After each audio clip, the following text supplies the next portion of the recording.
Ayan ang ating weather for today. Labas tayo. Tingnan natin. See? Wala yung baby ko eh. Lumabas siya tayo. Langkali ka dito. Wala siya. Papalabas ko sana siya dito sa balcony. So, dito kasi siya lagi minsan nag-standby. So, ito yung pinakababa. Ayan, nandito kasi ako sa taas. Ayan, nakikita nyo ba yung garden natin dyan sa harap? Ito na yung ating halaman dito. Nabuhay na siya kasi tag-ulan na. Ito na ang healthy na ng kanyang mga puno. Dear, ganda na yan. Dami na niyang anak.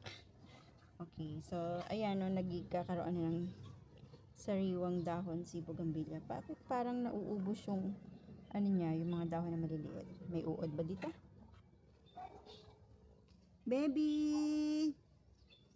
Where are you? Yan yung ating garden. Alam niyo ba kung bakit meron ako dyang Gusto niyo bang malaman yung kwento? Alam niyo kung bakit meron dyang tawag doon? So, alam niyo ba kung bakit ako meron dyang ganyan? Nakikita niyo yan? Yang harang na yan, yang bakod na yan. Dati kasi wala yan. Simula nung natutunan ng aking pusa na umaakit dyan. Tapos, tutuloy siya dyan sa may bakal na yan, papunta dito sa terrace namin. Natakot ako, baka bigla siyang mawala, tumalon dyan sa labas at masagasaan. So, ang nangyari, ang ending, pinilagyan namin uli ng harang. Dati hanggang doon lang sa may bakod eh. Ngayon, kinlose na namin. Ayan. Natutunan niya kasi talaga sumasampa siya dyan. Tapos nanunulay. Ayan, nanunulay siya dyan. Dito. Tapos pupunta siya dito, tatalon siya. Ngayon, wala na. Hindi na siya makakatalon. Okay. So, pasok na tayo. Mainit eh. Wala siya eh. Asan ka, baby? Baby! Timo, see? Wala siya talaga. Iniwan mo ako dito. Halika dito, baby ko, ha? Iniwan mo ako. Wala yung vanity table ni Bib. Diba? Nagkaroon siya ng ganyan, May mga ganyan-ganyan na siya ngayon. Ingi-ingi naman ng electric pan natin. Wait lang, ha? Ba't kaya siya umingay? Ayan siya, Kailangan ko siyang iganyan para tumahimik siya. Ingay niya eh. So, itong light na to, binili ko to sa, hindi ko alam kung saan. Ayan, diba? Tinatap mo lang siya dito sa taas. There. Tapos, meron din siya dito. Ayan, para pag nag-makeup siya, may dalawa. So, may dalawa pang lakas. Tapos, ito yung pinaka, na yun. So, ito, china-charge yan, guys. Diba? Ayan. Meron din siyang ganito. Nilagyan ko siya. Tapos, meron siya doong Although, hindi naman siya gumagamit. Pero, ayan. Okay. So, ito na yung mga kanyang dito sa vanity niya. Okay. So, meron siya ditong maliit na. Ayan. Yun yung mga clam niya. Kasi mahilig siyang kailangan kong kiniklip yung buhok yung ang haba. Ito. Ayan yung kanyang mga lipstick. Ayan pa. Ayan pa. Bakit nandito to? Kinuha din pala niya sa akin yan. Okay, so ayan. Asa kaya yung blue niya? Alam ko may blue siya eh. So, ayan na siya. Andito na siya. Sabi, bakit mo ako iniwan? Lumabas pa naman ako. Sayang, di ka nakasama tuloy. O, di paano ngayon niya? Wala ka tuloy, sa labas. Di ka nakasama eh. Ko talaga. Harap ko dito sa camera. Yeah. Ang dami mong girl. Ang dami mong girl. Hello ka naman sa vlog. Pakita ka naman sa camera. Halika dito. Baby, come. Here. Come to mommy. Bakit? Bakit masungit? Ha? Ayun siya. Ayaw niya magpakita. So, tara mag-edit na lang tayo. So, baka guys, merong nakakaalam sa inyo dyan na yung talaga bang ganyan ngayon yung CapCut? Kahit na mga nasa 40 minutes pa lang yung ini-edit natin is nagka-crash na siya, naglalag, sobrang lag niya. Humihinto siya kusa, lahat ng mga nilalagay natin, mga stickers, yung ganun. Ayaw niyang umayos. Tapos nag-stop siya, naglalag talaga. Parang nag-i-slow mo siya, ganun. So, sa konting tips naman sa mga expert na po dyan na nag-vlog talaga at nag-i-edit. I know na madalas naman din ako mag-edit pero hindi pa ako talaga expert. Di kasi ako masyadong mateki. Ayan, I'm not a techie person, pero trying pa rin naman kasi gusto ko ako yung nag-i-edit nung mga tinitake ko na video. Kasi nga, syempre, wala pa tayong kakayahan magbayad ng ating editor. Okay, so tayo muna, magtiyaga muna tayo kasi nagbi-build pa lang tayo. So, yung page ko na to, sinimulan kong mag-dire-diretso ng vlog is last year lang. Ayan. Pero hindi pa nga siya masyado dire-diretso kasi nga, wala rin naman ako mai-content kasi wala namang nanonood. Pero maraming nagsasabi na diretso lang kahit walang nanonood. Kasi kailangan daw natin mapapansin ni algorithm. Kung sa Facebook meron ding algorithm, meron din pala dito sa YouTube. Yun yung hindi ko alam. Pero sa mga napapanood ko at nababasa ko sa mga vlog dyan, sa mga comment nila, yun nga daw. Pero ginagawa ko na nga kahit saan ako pumapasok ng mga vlog, nagko-comment ako doon. Baka sakali kasi isang way yun na makilala tayo ng algo dito sa YouTube. Sabi nila kasi engagement nga din daw dito. Iba din, parang din siya Facebook. Kailangan mo ding magpakilala, kailangan mo makipag-friends sa mga kapwa content creator mo.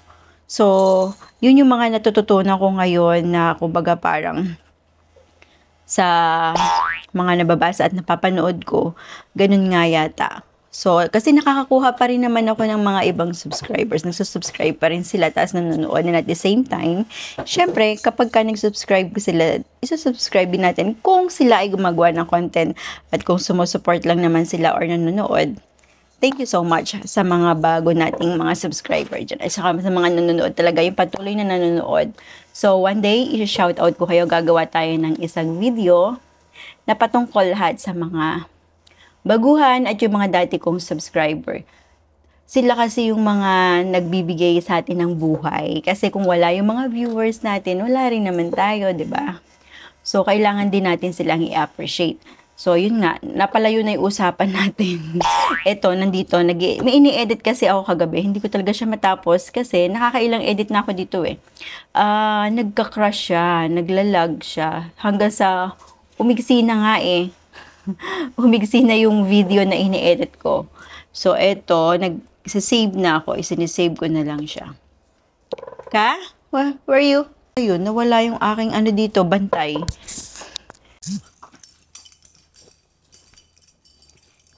So, for today's video, guys, mag-i-edit. Tatapusin ko yung ini-edit ko and then, ituloy natin yung ating binablog. So, today is Thursday. Kahapon ako nag-start. So, ayan.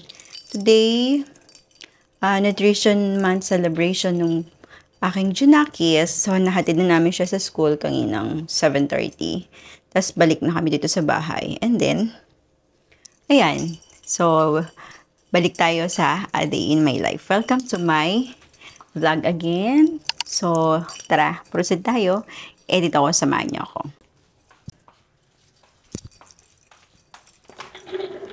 Dito yung aking working area minsan. Editing area. So, isin lang natin kasi para maliwanag. So, ayan. Okay. So, usually, nandito lang yan. Okay. So, kailan kaya ako makakapag-edit nang hindi nagka-crash yung aking, CapCut? Kasi nagka-crash eh. Any suggestion, guys? Baka meron kayong alam sa mga nag-i-edit dyan. Kahit konting tips lang. Okay.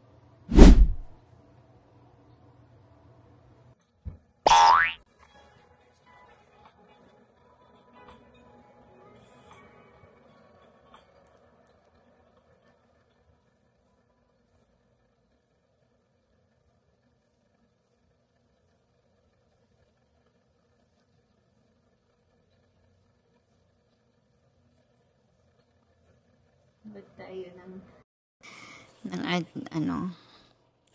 ayan, naghahanap ako ng idea. So, ayan. Okay. I'm sleepy. Maybe malapit nang matapos yung aking batuta magluto. Ako sana maganda at masarap yung kanilang niluto para naman meron silang ano. Okay, tingnan natin kung ano mangyayari sa kanilang niluto na bistek. Tagalog daw at saka chop suey. Alam nyo ba, yung tinanong ko siya kung ano yung ingredients ng kanilang chop suey. Sabi niya, meron daw silang ano, kasi ganito yon. Tinanong ko, ano ba ilulutuin nyo? Sabi niya, magluluto daw sila ng bistek at saka chop suey. Pero yung lulutuin nila, lalagyan daw nila ng twist. Yung bistek nila, lalagyan daw ng flakes. Ay, di ko alam kung anong flakes yung ilalagay. Baka bawang na, pinirito doon sa ibabaw niya. And then, yung chop suey nila, meron silang ilalagay daw. Sabi niya, ano ilalagay nyo? Sabi ko pala. And then, sabi niya sa akin, lagyan daw nila ng pineapple chunks. Sabihin nyo nga sa akin, guys, meron bang chop suey na merong pineapple chunks? Ang alam ko kasi sa pineapple chunks, nilalagay lang ito sa adobo, 'di ba? Yung chicken na pininyahan, yung ganon. Pero hindi ko alam nilalagay pala siya sa chop suey. Comment nga kayo kung nakapagluto na kayo or nakatikim kayo ng chop suey na merong pineapple. Kasi hindi pa talaga ako nakakain nun. Although hindi ako mahilig talaga sa mga lutong ulam na nilalagyan ng pinya. Hindi ko talaga siya nagustuhan kahit kailan.